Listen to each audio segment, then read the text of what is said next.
Seja bem-vindo a mais um podcast Oliver Talk, seu podcast que descomplica a cultura. E hoje nós iremos falar sobre o livro Inquérito do Fim do Mundo.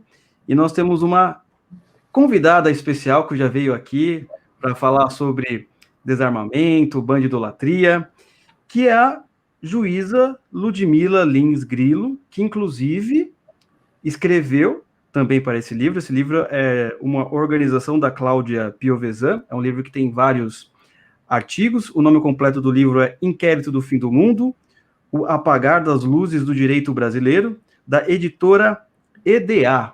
Tudo bem, Ludmila? Como é que você está? Tudo bom, Oliver? Mais um prazer estar aqui com vocês de novo. Oi, André, boa noite. Prazer aí. Oi, pessoal que está assistindo aí o Oliver Talk. Estamos aí pela segunda vez, né? Pela segunda vez. É uma honra tê-la aqui conosco. Honra para mim também. E para acompanhar, o nosso amigo André Assis Barreto, ou bruxão petersoniano. Correto, André? Isso aí. Boa noite a todos, boa noite, Ludmila. Obrigado por estar aqui mais uma vez. Eu dei uma colada, assim, eu assisti, o Luciano também assistiu sua entrevista com a Leda Nagli. Lá era a terceira vez, aqui é a segunda. Mas calma que a gente chega lá também. Lá eu peço música, aqui só na próxima. Isso é muito interessante. Eu quero começar esse assunto antes da gente ir para o livro, exatamente. Muitos dos nossos, o pessoal que acompanha o podcast Oliver Talk, eles sempre falam sobre lançamento de livros, porque eles sabem do problema. Só Patrícia Mello, Zizek, Márcia Tiburi, só o pessoal, por assim dizer, tem um espectro político mais à esquerda, lançam livros e fazem a narrativa, não é? Então o pessoal fica, quando vocês vão lançar livro, quando não sei o quê, tem que lançar. Então, pessoal, a Ludmila lançou o livro, finalmente. Não finalmente porque você lançou agora, mas assim, é realmente uma coisa que nós precisamos, né? Porque é um trabalho, a gente sabe que Twitter, rede social, é um combate, ou pelo menos é um tipo de argumentação que vai sumir depois de 5 minutos.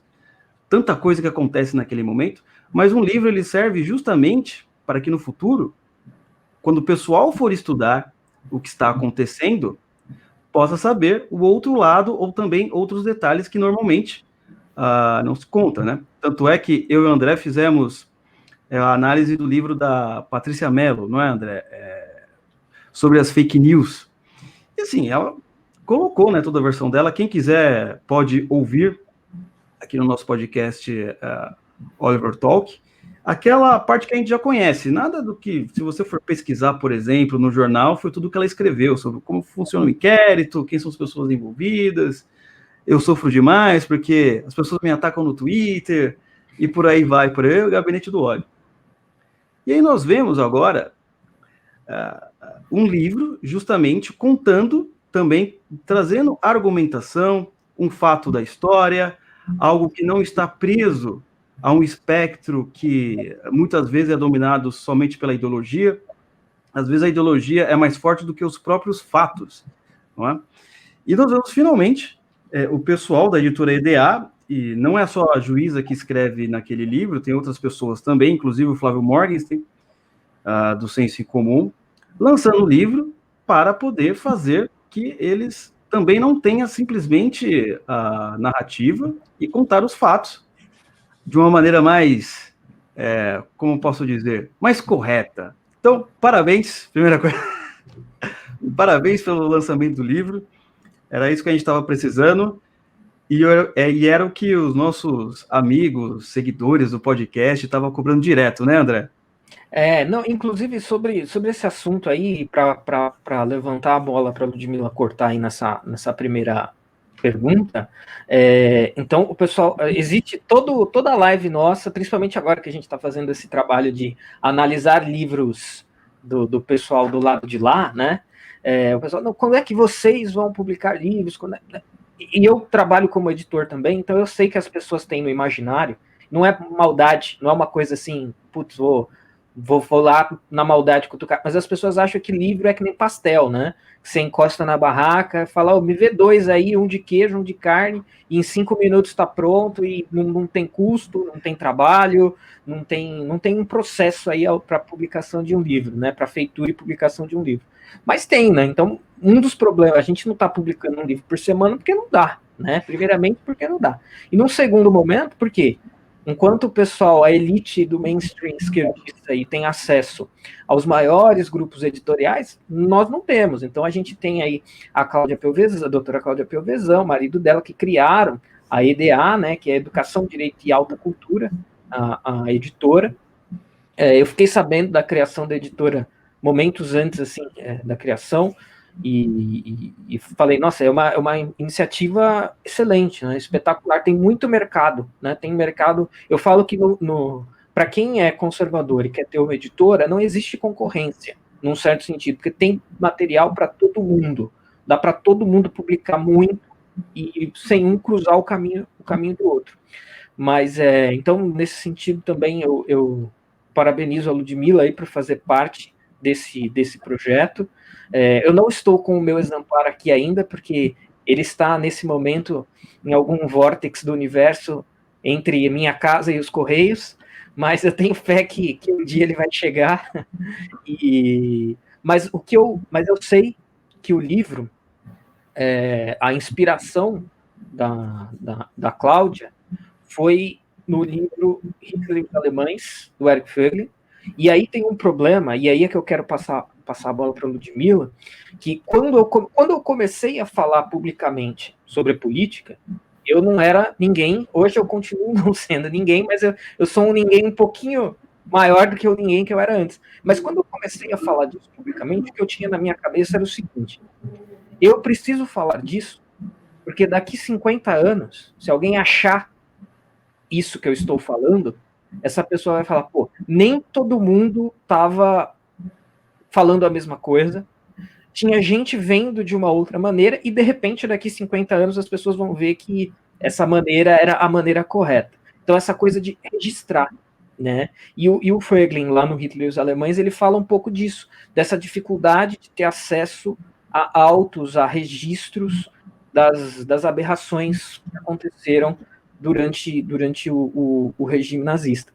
Então, queria que a Ludmila falasse um pouquinho da inspiração do livro, da origem do livro, e também do texto que faz parte, do texto dela, que faz parte do livro. Obrigado, Ludmila. Então, pessoal, a editora EDA está fazendo um trabalho magnífico, né, de publicações que até então nós não tínhamos, né, nesse mercado editorial do direito. E eu também, na qualidade de professora, eu recebo muitas perguntas do tipo, professora, indica livro para a gente, um livro que respalde o que você está falando, livros sem ideologia progressista, a gente precisa eliminar isso. E eu fico com aquela cara assim, meio que, pô, mas o que eu vou indicar para o pessoal? A gente não tem realmente muitas opções, né? Eu lamento, a gente não tem. Então, a editora EDA está fazendo um trabalho magnífico, porque está aceitando e lançando autores que têm essa visão desideologizada do direito. Não é o ideologizado ao contrário, como muitos querem fazer crer. Ah, não, você está lançando a ideologia ao contrário. Não tem nada de ideologia. A gente está lançando aqui o direito como ele é, como as nossas leis e a nossa Constituição dizem que é. Ainda que eu não goste de uma determinada lei, de um determinado dispositivo da Constituição, eu estou aqui para dizer como ele é, não como eu gostaria que ele fosse. Então, sim, é o direito baseado nos fatos e na legislação em vigor, e não um direito baseado em ideias que nós gostaríamos que estivessem em vigor. Então, a EDA está de parabéns, essa iniciativa aí da Cláudia Pelvezan, marido da Cláudia, que é o editor, né, da EDA, e a Cláudia teve essa ideia desse livro, e antes disso, antes da editora EDA, nós tínhamos o Fórum EDA, temos ainda, só não aconteceu esse ano, esse evento lá em Londrina, por causa do coronavírus, porque senão era para ter acontecido. Né? Já aconteceram 2 fóruns de educação, direito e alta cultura, né? Os 2 em Londrina, e foram um sucesso, assim, são palestras maravilhosas, coisas da alta cultura mesmo, não é só coisa do direito, não. Tem música, tem arte, tem literatura, tem um monte de coisa, não é só educação, não é só direito, não. Por isso que o nome é Fórum Educação, Direito e Alta Cultura. E daí surgiu essa ideia da editora. E a Cláudia, ela teve a ideia do livro, chamou algumas pessoas do mundo jurídico e 2 de fora do mundo jurídico, o Morgenstern e o Paulo Briguet, para participar desse projeto, cada um na sua área de atuação, né? O Briguet na parte da literatura aí, ele faz uma comparação dos processos de Brasília com os processos de Moscou. Então, o próprio prefácio do livro é um show à parte, o prefácio é do Paulo Briguet. Então, eu digo, todo mundo pula o prefácio, falei, ele não pula esse.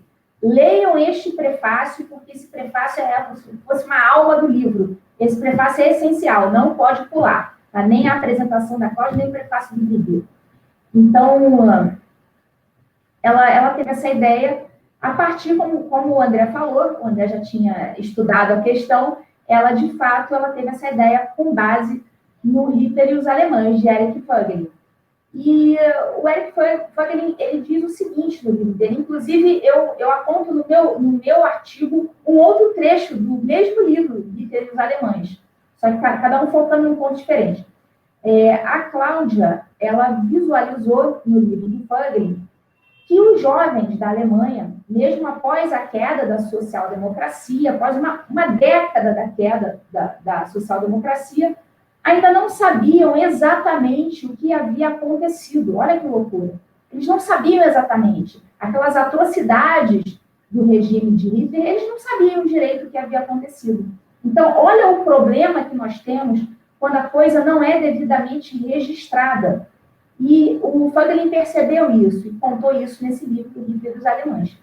E no meu artigo eu menciono a coisa sobre o enfoque, não dos jovens ou dos cidadãos em geral. Eu foco na questão dos juristas e professores. Por que essas pessoas se calaram naquele momento, não escreveram suficientemente? O Voegelin fala que ele percorreu várias bibliotecas para buscar textos, livros sobre o que havia acontecido, né, durante aquele período, e ele teve muita dificuldade de achar. Então, por sorte, hoje nós sabemos o que aconteceu, mas a coisa poderia ter se perdido se ninguém tivesse escrito. Então, a Cláudia teve essa ideia, acho que nós temos a obrigação, o dever, né, mais que uma mera obrigação, é um dever moral de colocar isso no papel, fazer o devido registro histórico, porque como professor lá, ele sempre fala, parem de fazer post de Facebook, textinho de Twitter, né, postagenzinha de Instagram, são coisas efêmeras, são coisas que vão desaparecer amanhã. O livro não. O livro, ele tem uma capacidade que se assemelha com o que ele chama de agente histórico. Né? Agente histórico, segundo o professor Olavo de Carvalho, é aquele agente que dura séculos e séculos, porque a sua função no mundo foi muito relevante. Como, por exemplo, a Igreja Católica seria um agente histórico institucional. Há agentes históricos também individuais, personalidades, por exemplo, Shakespeare é um agente histórico, é um agente que sobrevive após a sua morte. Ele continua sobrevivendo neste mundo, tá? Mesmo se ele morre, ele continua vivendo. Então, os livros, eles têm uma certa função de servirem como agentes históricos.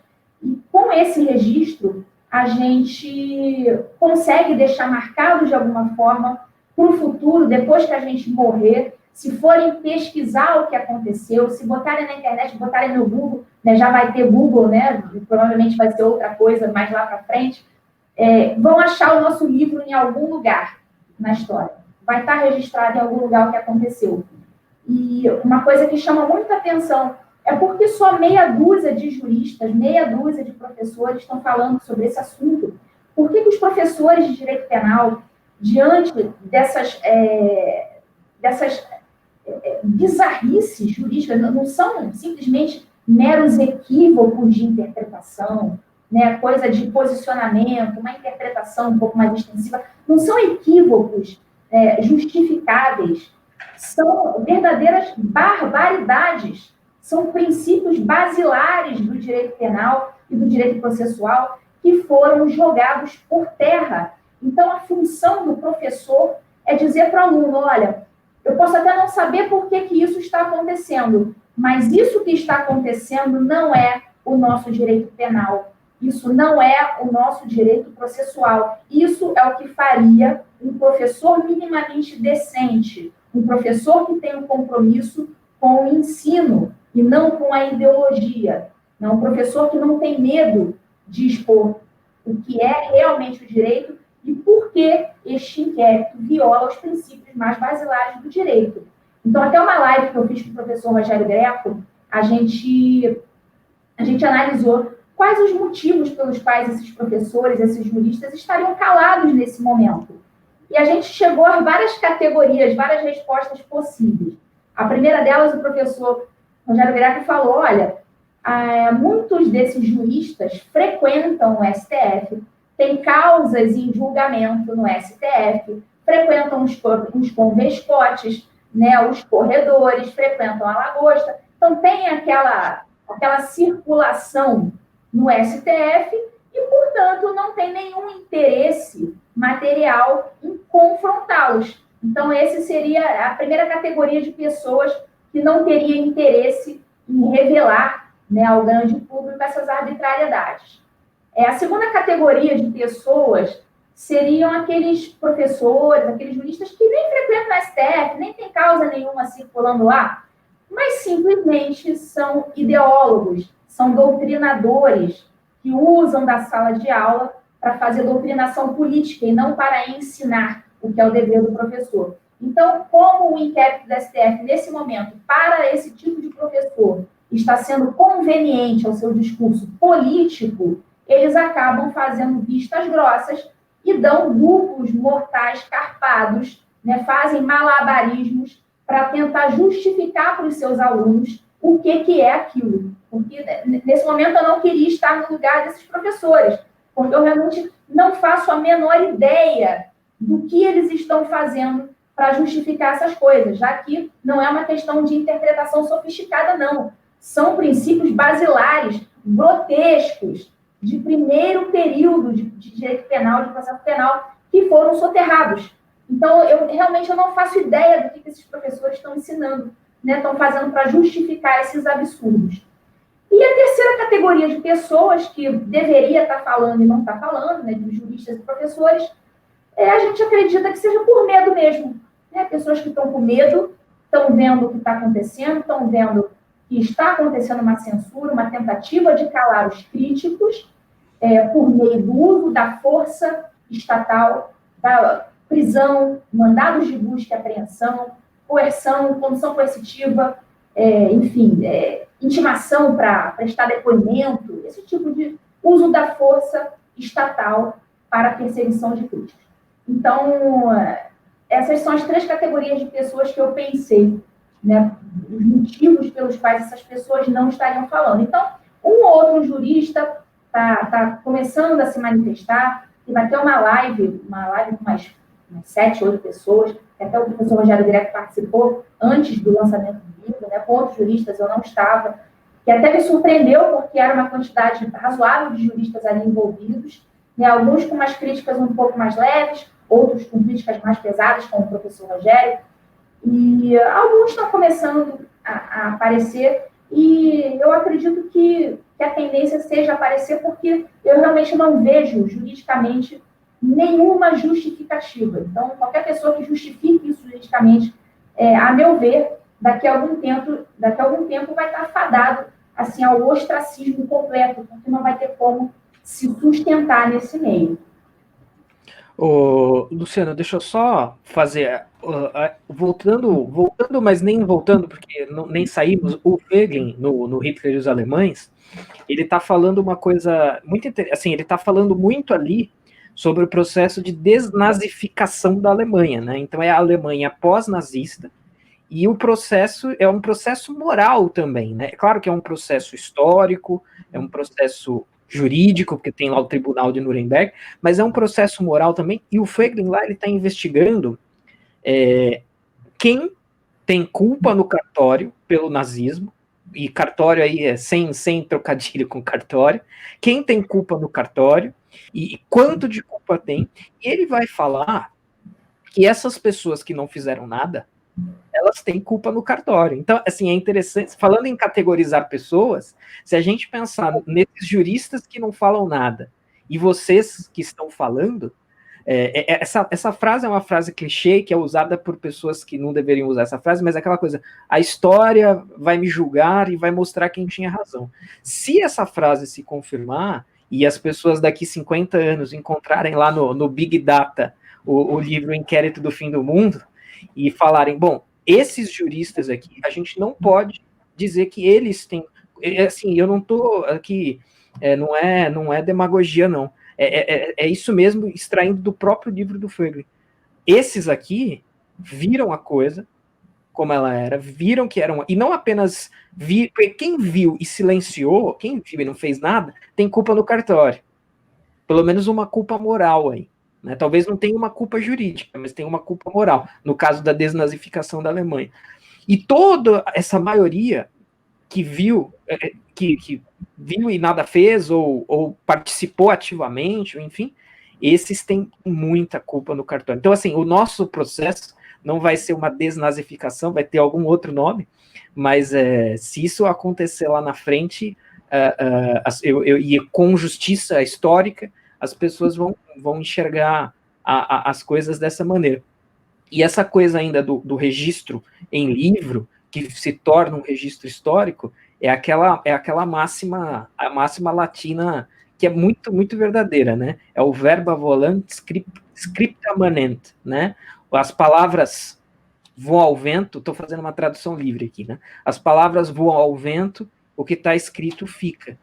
E nessa nossa era digital aqui, mais do que nunca, o que está escrito fica. Então, tudo isso também serve assim como uma apologia aí do trabalho de todo mundo que escreveu no livro, da editora e da Ludmila aí pela coragem, né? Isso também requer coragem. Às vezes eu fico pensando, já vou passar a bola aqui. Não, pode ir, eu estou concordando. Eu estou concordando. Tem que ter coragem. Às vezes eu fico pensando os homens lá de cima, né? Às vezes eu fico pensando, não vou escrever isso, não vou falar aquilo, putz, mas e o dinheirinho que eu tô falando não é dinheiro ilícito, pelo amor de Deus, mas e se eu perder meu emprego? É isso que eu tô falando, se eu perder meu emprego e perder dinheiro, e vocês estão aí, ó, mexendo com coisas do altíssimo escalão, dando a cara a tapa e fazendo isso muito bem. Então, acho que fica aí o registro. E todos nós temos coisas a perder. Né? Todos nós temos coisas a perder. Todos nós colocamos a nossa pele em risco, né? Usando aquela expressão do Taleb, né? Botar a pele em risco.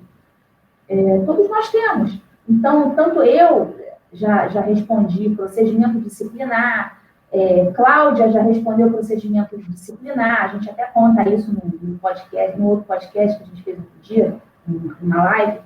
Ela falou do processo dela, eu falei dos meus, e o tempo inteiro a gente está com essa faca no pescoço, né? A faca apontando, olha o que vocês estão fazendo, olha o que vocês estão falando, processo disciplinar, a gente tem um cargo e a gente pode perdê-lo. Só que essa é a distinção entre os homens e os meninos, ou as mulheres e as meninas, né? Vamos usar o genérico, os homens e os meninos. Né? Nós temos coisas a perder e nós assumimos esse risco de perder. E aí é que está. A maioria não assume, porque a maioria é covarde. Infelizmente, eu lamento muito, né, se algum ouvinte aí é da área do direito, é professor, é promotor de justiça, é juiz, concorda com tudo que eu estou falando, não está falando nada, sim, eu lamento muito, mas você é um covarde, tá? Eu não sou, você é. Tá? É assim que as coisas funcionam. E desse mal, assim, pelo menos eu não morro, eu durmo com a cabeça no travesseiro, tranquilamente, todos os dias. Assim, vai responder processo administrativo, vai perder o cargo. Dane-se. Para mim, carguinho, essas coisas são coisas menores, tá? São coisas menores. Eu realmente não me importo mesmo, tá? Não me importo mesmo, até porque, enfim, não é muito difícil de imaginar que eu fora do meu cargo, sem as limitações que eu tenho, eu seria um problema muito maior, né, evidentemente. Então, também não seria interessante para ninguém me fazer perder o cargo. Mas se perder, ótimo, eu vou fazer outras coisas e sem as limitações da magistratura, porque eu acho que tornaria as coisas, inclusive, muito mais interessantes para o nosso lado, tá? Então, é aquela coisa, você se torna um verdadeiro antifrágil quando você deixa de se preocupar com essas questões do mundo. Ah, vou perder meu emprego, vou perder meu carguinho, vou perder meu Nespresso descafeinado, eu vou perder a minha SUV automática, né, a minha viagem à Disney. Né? Ah, poxa, esse ano eu não vou poder ir no Museu do Louvre. Então, esse tipo de idiotice, isso nem se passa pela minha cabeça. E esse tipo de postura diante da vida, esse tipo de gente não faz a menor ideia do que é. Essas pessoas não têm essa dimensão das coisas. Então, é óbvio que eu vou fazer essas coisas sem nenhum temor, porque o que elas temem perder, eu não temo. Porque tem coisas muito maiores envolvidas que não são deste mundo. Tá? E vocês estão entendendo o que eu estou falando, mas essas pessoas certamente não entenderam essa minha frase, porque são estúpidas, são ignorantes, enfim, lamento.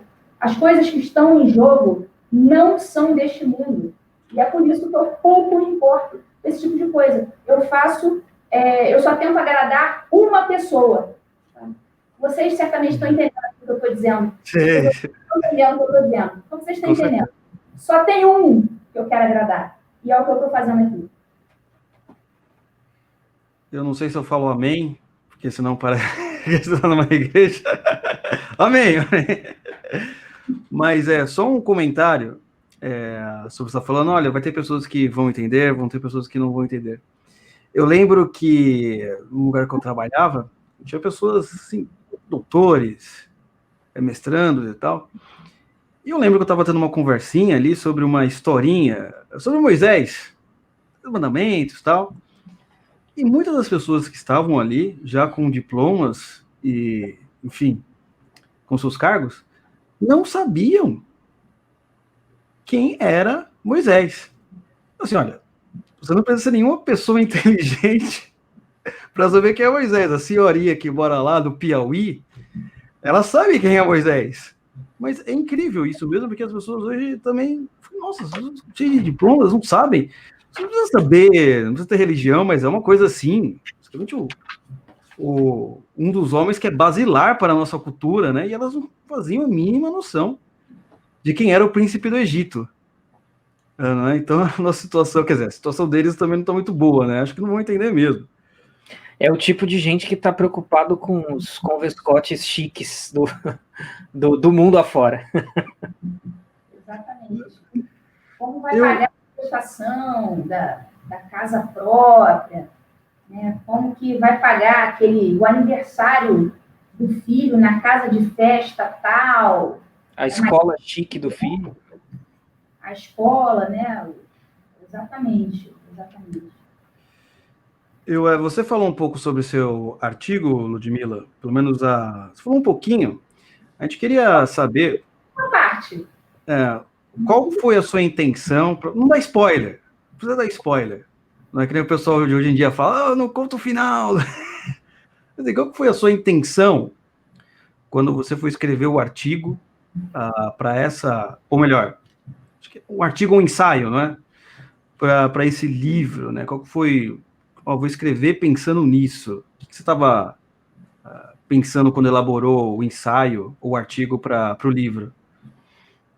Então, o meu artigo ele tem alguns capítulos, cada um tem um objetivo diferente. Tem um capítulo que eu trato de umas questões mais técnicas para explicar quais são os pontos de arbítrio, juridicamente falando, apontando os dispositivos da nossa lei, da nossa Constituição, quais são os pontos de arbítrio existentes neste inquérito. É um trecho mais técnico, porém, eu escrevi de forma tranquila, tá? Sem juridiquês, sem aquela linguagem pedante do direito, para que todo mundo pudesse entender né, o que está acontecendo. Então, é um artigo jurídico, mas que pode ser lido por qualquer pessoa que queira entender, né, o que está em jogo nesse momento. Então, eu apontei ali oito violações das nossas normas brasileiras que envolvem esse inquérito. Tá? Apontei de um por um ali, mostrei onde estava errado. Não foi nada difícil fazer isso, como eu falei, foi, né, mais fácil que tomar doce da boca de criança, porque as violações são flagrantes.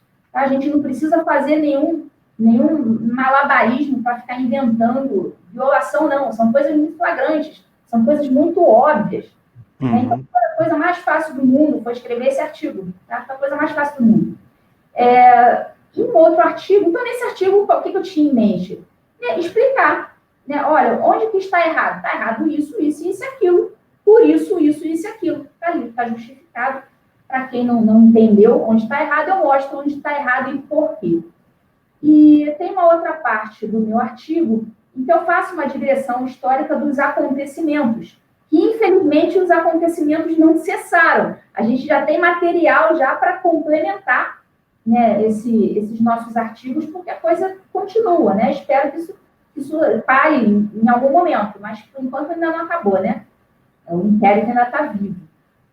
E eu faço uma digressão histórica, falo dos jornalistas, né, que foram presos, falo do impedimento do acesso dos autos aos advogados, o que é uma coisa muito, muito, muito séria que aconteceu, porque vocês que não são do direito, vocês não sabem como é que funciona.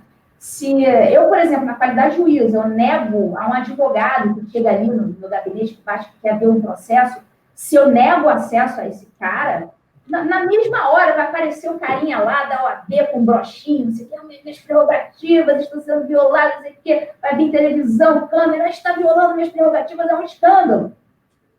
Por que será que os advogados, né, a maioria, ficou calada diante dessa baita violação de prerrogativas? E a OAB?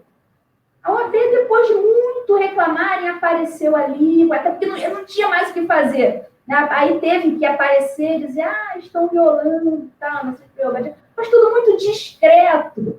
Né? Isso aí era para ser feito esse escândalo, que a gente sabe que é feito normalmente, tá? Até muitas vezes com razão, às vezes sem razão, mas muitas vezes com razão, porque muitas vezes não acontece, não. Às vezes é algum problema administrativo, os autos não estavam ali disponíveis ali para ninguém, a secretaria estava mexendo, estava carimbando folha, tal, aí naquele momento não deu para pegar, às vezes não é caso de violação. Mas às vezes é. Nesse caso né? Óbvio que é. E a gente ficou sabendo, pelo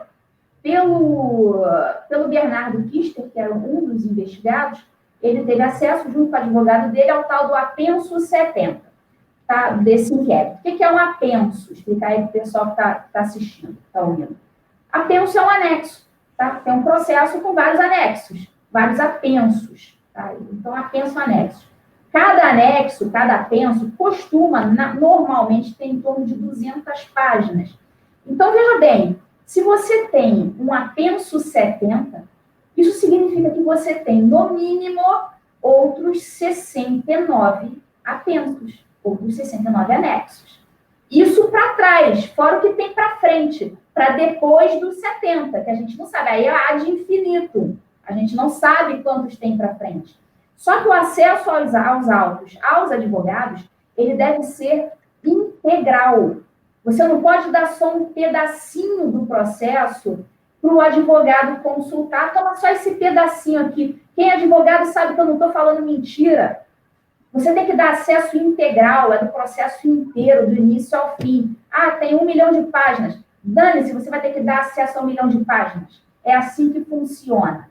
Tá? É assim que funciona. Nos processos sigilosos, quando tem uma interceptação do telefone tá rolando e tal, isso aí, enquanto não acaba a diligência, isso fica totalmente em silêncio. Depois que acaba a diligência, a interceptação já foi feita, aí aquilo ali é juntado no processo, e aí sim, tudo tem que dar vista ao advogado. Quando juntou no processo, acabou. Tá? Aquele processo sigiloso fica ali separado, porque senão você frustra as diligências. Né? Depois que encerrou a diligência, foi feita a interceptação, foi feita a busca e apreensão, não tem mais motivo de deixar aquilo em segredo, aquilo é juntado no processo, E o advogado tem acesso a tudo. Então, por que motivo os advogados não tiveram acesso a todo o conteúdo do processo, só uma pequeníssima parte chamada apenso 70? E a gente ficou sabendo o que havia nesse apenso 70, porque o Bernardo Kiss e seu advogado tiveram acesso e contaram para a gente, mais ou menos ali por alto, o que havia. Né? Nenhum de nós teve acesso a esse processo, a gente só sabe de ouvir falar por quem teve esse pequeníssimo acesso. E o que ele conta? Ele conta que é um processo repleto de memes, olha só, de memes, hashtags, piadas, críticas. Então, assim, eu não tive acesso, eu estou me baseando no que o Bernardo contou para a gente, ele viu e contou para a gente o que tinha. Então, a vingar essa percepção dele do que havia nesse apenso 70, se eram memes, piadas, hashtags, né, críticas à atuação do STF, então nós não temos nada, é um nada, né? É um nada que nós temos ali. E até no meu artigo eu faço menção a um belíssimo voto do ministro Alexandre de Moraes em outro processo mais antigo, em que ele faz uma belíssima explanação sobre a liberdade de expressão, em que ele fala expressamente pessoas em cargos de autoridade, em cargos de visibilidade, altas autoridades, altos cargos políticos, essas pessoas estão muito mais sujeitas do que as outras a críticas, a piadas, até mesmo a ridicularizações, porque são pessoas que ostentam uma visibilidade pública muito grande e, consequentemente, suas ações estão sob permanente escrutínio dos eleitores, dos cidadãos em geral. Mas é óbvio que essas pessoas estão mais sujeitas a isso. E esse discurso é do ministro Alexandre de Moraes, que anos depois veio a praticar o exato oposto. Então, o que acontece? Esse inquérito, ele se tornou, na prática, eu não vou dizer que é o objetivo, porque eu não estou na cabeça de nenhum ministro para saber qual é o objetivo dele, mas o que ele virou na prática, objetivamente falando, por quem está olhando de fora? Simplesmente um instrumento de perseguição aos críticos. E o que é um Estado que aceita que os seus próprios membros, né, que os seus próprios elementos internos persigam seus críticos? Como nós podemos chamar isso? Tá, digam vocês, eu não direi. Eu chamaria de... Só queria dizer que esse podcast aqui é fã incondicional do tribunal que ela está falando, tá? Nós não temos nada a ver com... Aquele tribunal de três letras. Mas falando nele, você sabe que antes da eleição, eu conversei com uma pessoa do meu círculo profissional que é de esquerda. E aí eu meio que, indiretamente, eu quis perguntar para a pessoa assim, e se o Bolsonaro ganhar?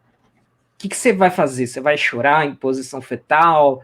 Você vai pular do precipício, né? Aí a resposta dessa pessoa, ela tá na minha cabeça até hoje, e durante a fala da Ludmilla, ela voltou na minha cabeça essa fala. A pessoa respondeu assim para mim.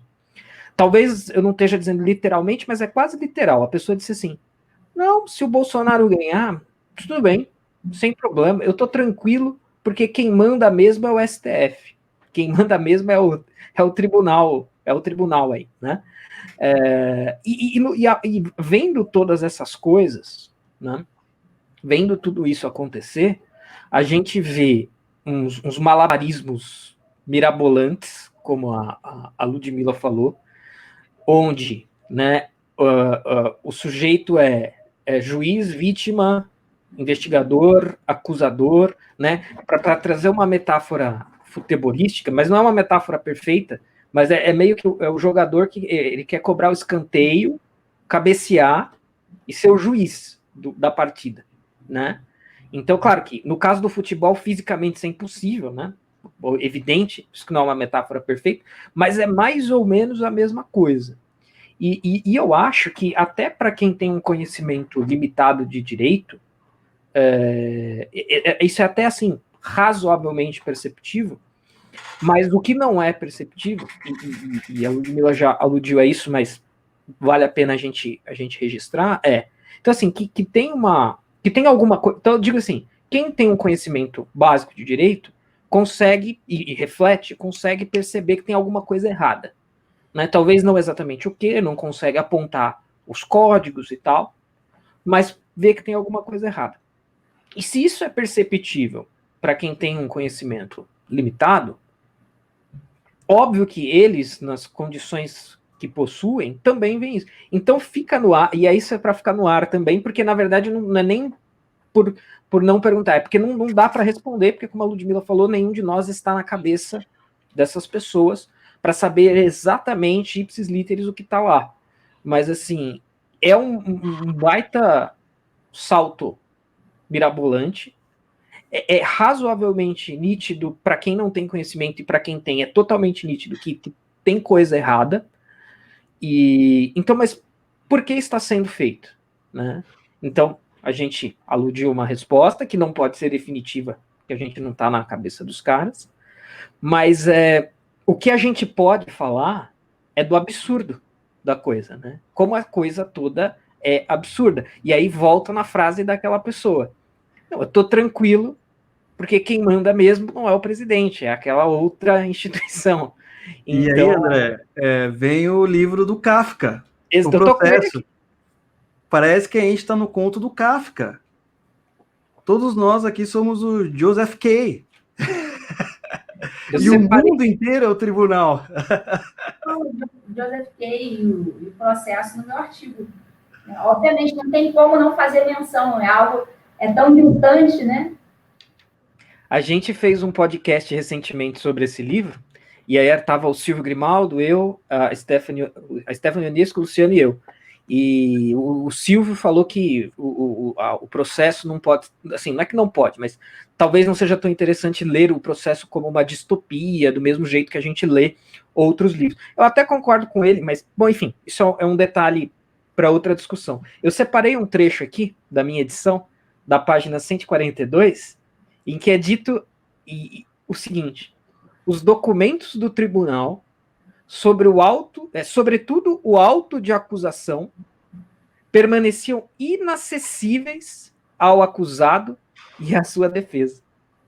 Então, assim, não dá, nesse sentido, não dá para falar em distopia, porque ou dá, né? Mas não sei. Mas assim, é literal. Não é nem metafórico, não é simbólico, é literal. O cara do livro que está sendo acusado sem saber do que está sendo acusado, e o absurdo, o que eu falei lá, o absurdo lá atrás da situação. O absurdo do livro se compõe também do fato nem dele e nem da defesa ter acesso aos autos. Onde nós nos enfiamos? Exatamente. Então, só para complementar, antes de passar para a Ludmilla, tem uma cena no livro que ele vai visitar o pintor Titorelli, acho que é o nome dele, Titorelli. Ele conversa com o Titorelli, enfim. Uma hora, ele tem que sair lá do muquifo do Titorelli. Quando ele sai, ele abre a porta, é uma extensão do tribunal. Não dá essa sensação que você fala, pô, acho que eu tô vivendo um conto kafkiano também, né? Porque parece que tudo é uma extensão do tribunal, pelo menos aqui no Brasil. Sua rede social, né? Então. Era só isso. Pegando aí o gancho do que o André falou, sobre essa frase desse seu amigo, né? Que ele falou, não, eu tô tranquilo, porque quem vai decidir no final das contas é o Supremo Tribunal Federal. O seu colega tem total razão. Inclusive, essa questão é o que o Han Richel, ele chama de juristocracia. E esse livro, né, o Towards Juristocracy, é o Rumo à Juristocracia, ele está sendo traduzido, adivinha por que editora? Pela EDA. Está traduzindo esse livro, vou fazer o prefácio. E é muito interessante, até porque o Han Richel, o autor desse livro, é um progressista, mas ele faz toda uma análise da juristocracia em 4 países, né? O Canadá, Nova Zelândia, África do Sul, Israel, e vai pegando vários julgados de todos eles e analisando as origens e as consequências da judicocracia, que é o que ele chama essa transferência do poder decisório dos cargos eletivos, né, executivo e legislativo, para o poder judiciário. E todas as questões políticas acabam sendo transferidas para a esfera do poder judiciário, isso seria a judicocracia. E no livro ele fala a respeito dessa transferência, muitas vezes ser voluntária dos próprios poderes, ou porque não querem meter a mão em certas cumbucas, meter a mão em certos assuntos que consideram polêmicos. E um ponto que chama muita atenção no livro, que ele explica, e ele exemplifica em vários pontos, é a questão disso sempre acontecer com a anuência do poder hegemônico. Então, o poder hegemônico, o que a gente chama de establishment, ele começa a perceber que está perdendo a sua hegemonia, passa a ser interessante para ele transferir esse poder para a Suprema Corte, desde que, evidentemente, essa Suprema Corte, eles conheçam seus membros, conheçam seus posicionamentos e saibam que esses membros não vão se furtar de fazer ativismo em favor do que considerem interessante. Então, aqui no Brasil, a gente está vendo exatamente isso. Embora tenha subido ao poder, né, no caso, o poder executivo, um governante supostamente conservador, digamos assim, um conservador, a gente sabe que o establishment não se compõe exatamente de quem está ocupando o poder executivo, né? Há forças por detrás disso. Nós temos todo aquele establishment cultural, a gente tem a mídia, a gente tem a imprensa, a gente tem os intelectuais orgânicos, a gente tem os professores, as universidades, todo aquele establishment que permanece. Então, o fato de um determinado elemento ter sido catapultado à chefia máxima do Poder Executivo não significa necessariamente que ele tem o poder nas mãos. Então, nesse caso, no Brasil, a gente percebe isso muito claramente, né, que o establishment é o que está por trás ali, são as forças contrárias.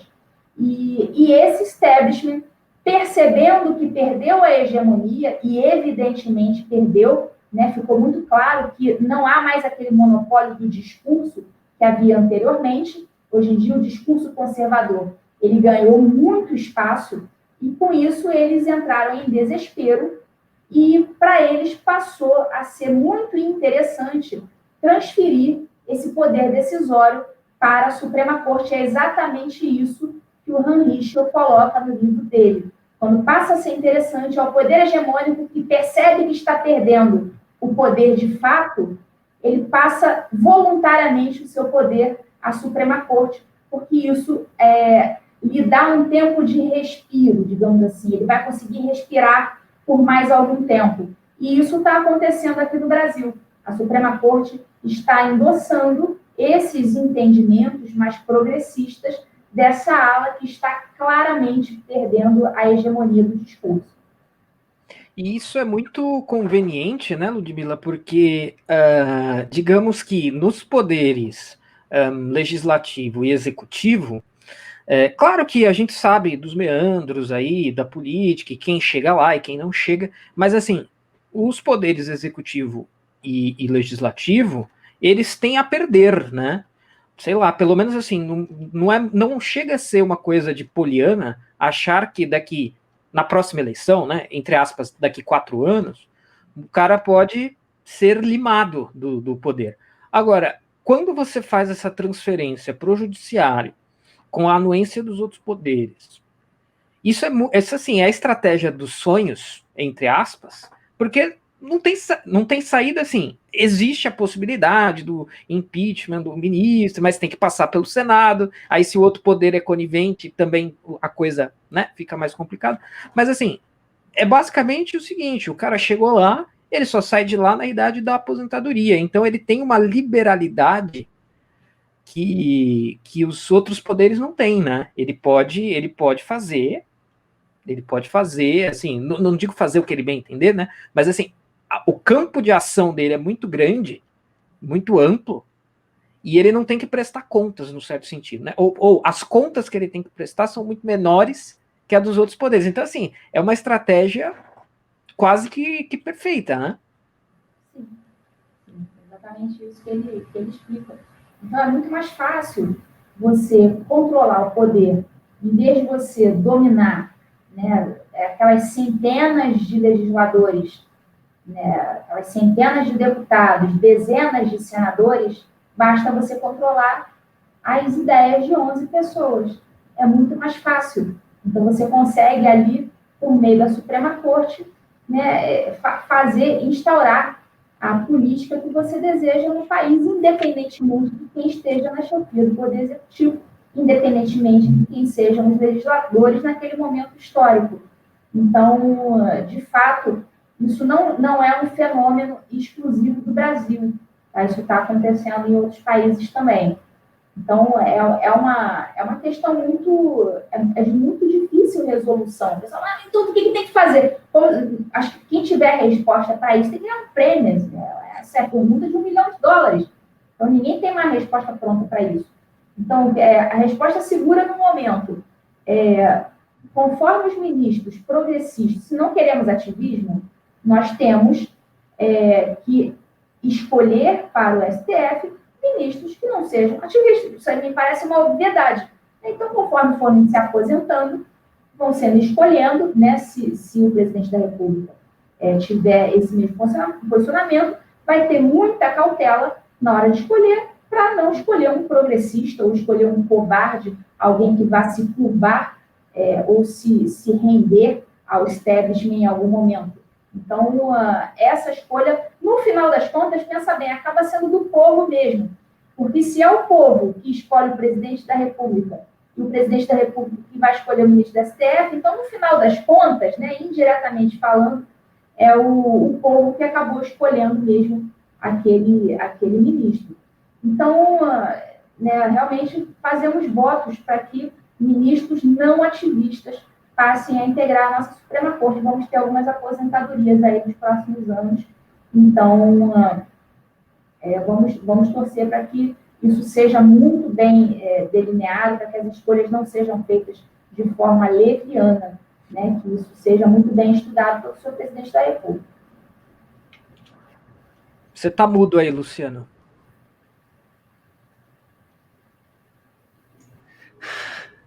Nós já estamos chegando nos nossos 10 minutos finais. E eu quero fazer uma pergunta bem simples. Eu, na minha vida, jamais imaginei que um dia estaria falando sobre direito, STF, poder judiciário, todas essas coisas. E é impressionante que não somente eu, como milhares de pessoas estão participando agora, estão tendo esse interesse, pessoas comuns. A gente fala a dona de casa 2.0, que é tia do Zap, que agora ela está ativa, fazendo as coisas. Como é que você vê, Ludmila, esse interesse? Acho que você consegue perceber. O pessoal está mais interessado, quer saber como é que funciona. Alguns anos atrás, ninguém queria saber dessas direitos, um monte de letra, artigo que ninguém entende nada. Mas eu, pelo menos, noto que muitas pessoas que não fizeram um curso, que não entraram na universidade, estão extremamente interessadas, querem saber como funciona o STF, como pode mudar. Inclusive, o próprio pessoal que interage com você lá no Instagram, que eu acompanho lá, você respondendo várias perguntas. A partir disso, você consegue ver assim que realmente o pessoal está mais interessado, está tendo um estudo mais aprofundado do que antes, não é? Você consegue ver uma luz aí no fim do túnel? A gente dá para ir na Paulista e fazer uma brincadeira. Escala a seleção brasileira para as pessoas, escala o STF. Sei não, acho que no momento as pessoas conseguem escalar mais fácil o STF do que a seleção. As pessoas sabem o nome dos ministros. Eu não sei, acho que quem é da seleção? O Neymar? Quem mais? Eu lembro, velho. Só, né? Agora você me perguntar do Luiz, eu sei bastante. E olha que eu gosto de futebol. Não, mas não sou aficionado. Mas, assim, eu realmente tô impressionado, não é? Justamente por eu estar conversando sobre isso, justamente por eu também ter interesse por um assunto que há 10 anos eu jamais teria, e vendo também milhares de pessoas em todos os tipos de cargos possíveis, em várias classes sociais, se interessando, querendo saber como funciona, como você mesmo disse, um direito sem ideologia. Né? Você acha que isso tende a crescer? Quais são as suas perspectivas para o futuro do direito brasileiro, por assim dizer? Eu acho que, de fato, isso tende a crescer, sim, já está crescendo. Isso aí eu acho que é um caminho sem volta. O fato é que muitos alunos e muitos professores, muita gente está começando agora a perceber essa movimentação. Isso não era pauta até há poucos anos atrás. Isso não era pauta alguns anos atrás. Ninguém falava disso. Simplesmente as coisas eram despejadas na sua cabeça na faculdade e todo mundo achava aquilo bonito, ninguém discordava, todo mundo aplaudia. Hoje essas coisas estão sendo postas em xeque. Então, princípios, por exemplo, como mutação constitucional, abstativização da coisa julgada, nomes lindos que eram apresentados para a gente na faculdade, eu já estou colocando, peraí, isso aí só tem um nome bonito, mas na prática isso aí tem efeitos extremamente maléficos. Então, eu recebo muitas mensagens de alunos e até mesmo de alguns professores, alguns que ainda estão calados, não sei o quê, mas já me mandam uma mensagenzinha, não, estou te acompanhando aqui, você está falando umas coisas interessantes e tal. Então, o despertar, ele está acontecendo. Né? Eu não sei se a gente vai estar vivo aqui para ver, né, alguma mudança substancial, mas o fato é que a sementinha já foi plantada, né, as penas do travesseiro já foram espalhadas, não tem mais como recolher agora. Então, agora é a guerra cultural mesmo. A gente entrou naquele estado de guerra cultural, né, todo mundo já percebeu. Eu tenho notícia, inclusive, de que alguns professores dão as minhas palestras para os alunos, né, na expectativa de que eles façam críticas severas ao que eu falei, e muitos acabam fazendo para agradar o professor, outros efetivamente acabam sendo influenciados pelo professor, mas outros acabam concordando comigo, ficam caladinhos ali. Então, essa sementinha ela vai sendo plantada. Eu fiz algumas palestras ano passado em algumas faculdades, e uma delas foi muito legal, foi na faculdade de Franca, né, um evento enorme, ali, com 600 pessoas, e teve muita vaia daqueles alunos progressistas e tal, mas muita gente aplaudiu assim efusivamente, muitos alunos ficaram até depois do horário, porque queriam tirar foto, acompanhavam o trabalho na internet. Um deles levou o livro do Olavo na mão, aqui eu estou com o livro do Olavo, não sei o quê. Então, a gente vê que, embora tenha essa ala progressista, sempre vai ter. E, sinceramente, eu também não quero um mundo hegemônico, que só a gente fale, não. Agora, é preciso que a gente tenha seja ouvido, porque antes a gente não tinha sequer representatividade. Agora a gente tem. Então, acabou, de fato, essa hegemonia do discurso. Por isso que eles estão nesse desespero. Então, eu chego nas faculdades, chego vários alunos e querem tirar foto, e acompanham e tudo mais, e concordam com esses posicionamentos, concordam que os professores muitas vezes falham nessa missão de ensinar, porque estão ali fazendo ideologia, são militantes e não professores. Então, a minha função aqui é mostrar isso. E a gente está sendo bem-sucedido nesse aspecto. Vocês também, Oliver, vocês também fazem esse tipo de trabalho fora do direito. Eu dando direito e vocês fora. E isso é muito importante. Então, a gente está no momento em que a nossa liberdade de expressão está totalmente em xeque. Você vê que as pessoas estão com medo de falar. Olha que absurdo, medo de falar. Né? Medo de fazer uma crítica. Crítica, não é? Uma coisa é você praticar uma calúnia, uma injúria, uma difamação no Código Penal. Outra coisa muito diferente é você fazer uma crítica. Então, críticos estão sendo perseguidos. E esse é o problema. É nosso dever mostrar isso, mostrar que isso está acontecendo. As pessoas compreenderem, poderem se defender, se informar e cobrar aquelas autoridades que podem fazer alguma coisa. Tá certo? Então, vejo muita mudança, né? Lá o meu Instagram, ele, cada dia aumenta mais, é mais gente que aparece, inclusive não só gente do direito.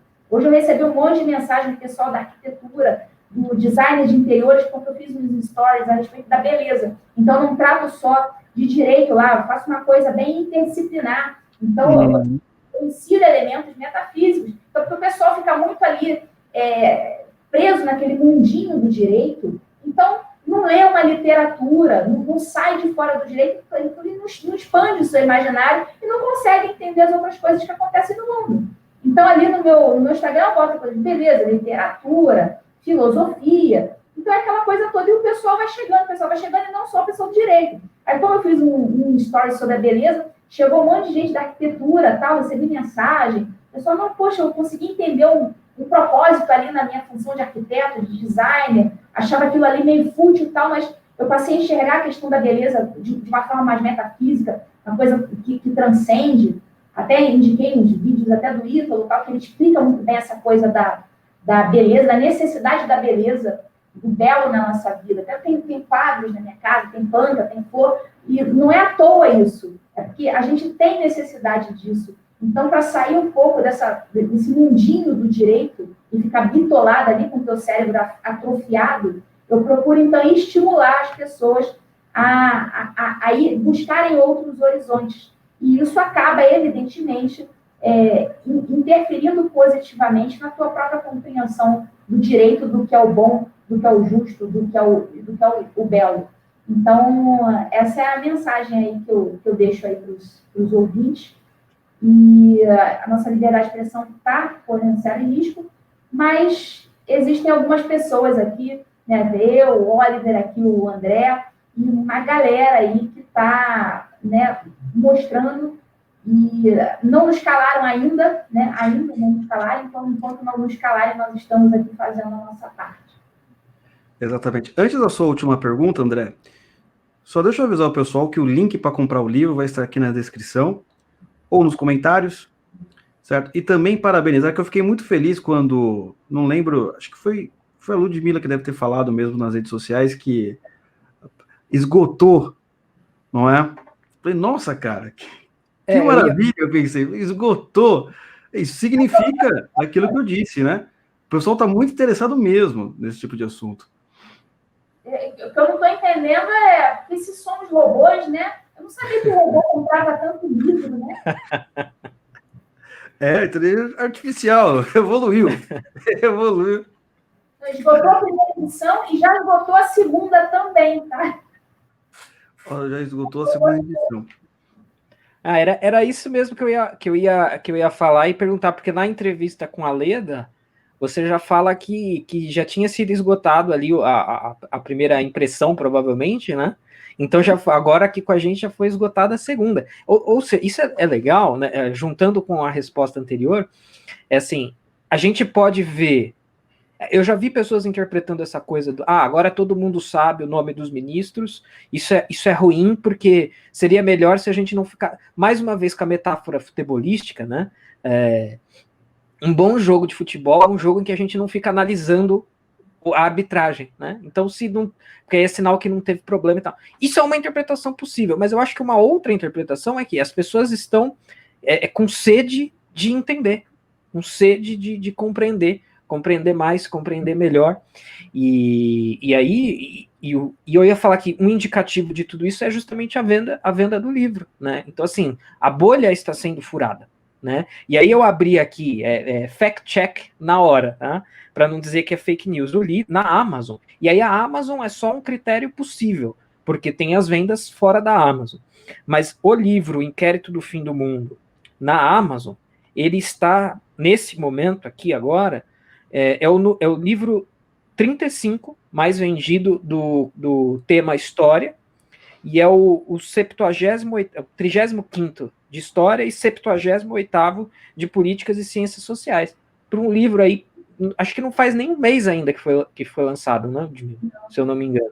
Acho que não fez nem um mês. E já está aí com 2 impressões esgotadas, bem alocado na Amazon. Ou seja, a bolha está sendo furada. As pessoas estão aí realmente buscando entender melhor as coisas e buscando esse conhecimento aí fundamentado de verdade, né? Uma última coisa que eu queria falar, se a Ludmila quiser falar mais alguma coisa também, evidentemente está livre.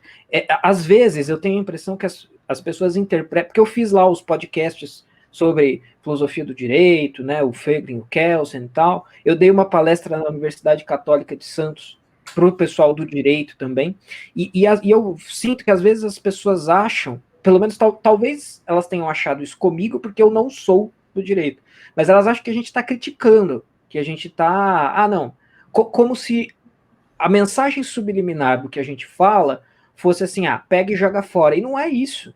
A mensagem é para justamente colocar ali, como a Ludmila falou, o absurdo desse inquérito, ela mostrou ali nos dispositivos e no texto da lei. E quando se fala isso, é para que se retorne para isso. Né? Vamos voltar para a normalidade. Não é para jogar tudo fora. Não, é para voltar para a normalidade. Né? Então não é ideologia, não é aqui e ali, e também não é para jogar o direito fora. Né? Eu não sei, nas minhas experiências eu tive um pouco dessa impressão. Parece que é isso que você está querendo dizer. Não, não é isso. É só para a gente colocar o pé no chão. Não, ninguém está querendo jogar o direito fora, e ninguém, mais do que isso, ninguém está querendo fechar a instituição STF. A gente escuta muito isso, esses atos antidemocráticos pregando a extinção do STF.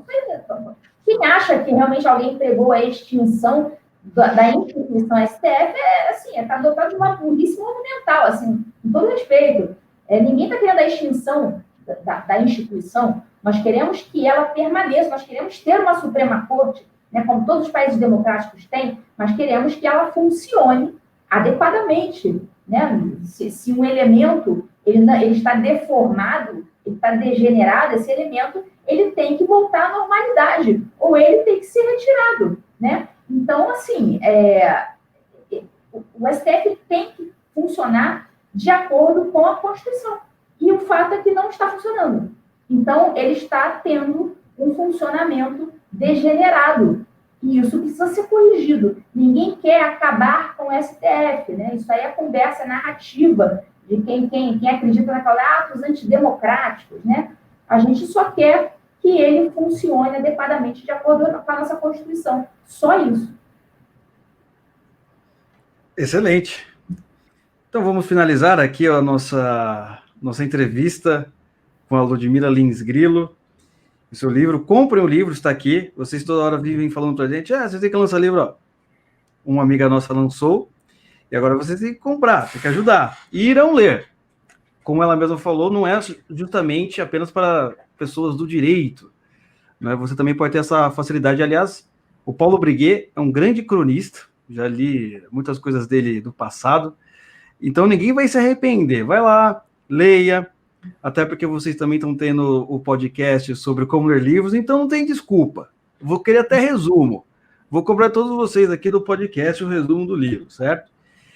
Então, muito obrigado pela presença de todos. Primeiro, agradecer aqui o meu amigo André, que foi o que fez todo o contato aí com a Ludmila, trouxe ela aqui novamente para esse humilde podcast. Obrigado, André. Imagina, foi um prazer aí, é sempre ótimo estar aqui. Muito obrigado também, Ludmila, é uma honra novamente recebê-la aqui, muito sucesso, ou melhor, o livro já é um sucesso, já esgotou, eu também conheço a sua pena, porque você já escreveu algumas vezes lá no Senso Comum, e algumas vezes eu coloquei seu artigo lá, então, assim, muito obrigado por ter conversado com a gente, ter esclarecido tudo, e também por ter falado com nossos ouvintes. Eu que agradeço aí pelo convite. Na próxima eu peço música. Então, muito obrigado, pessoal, e até a próxima.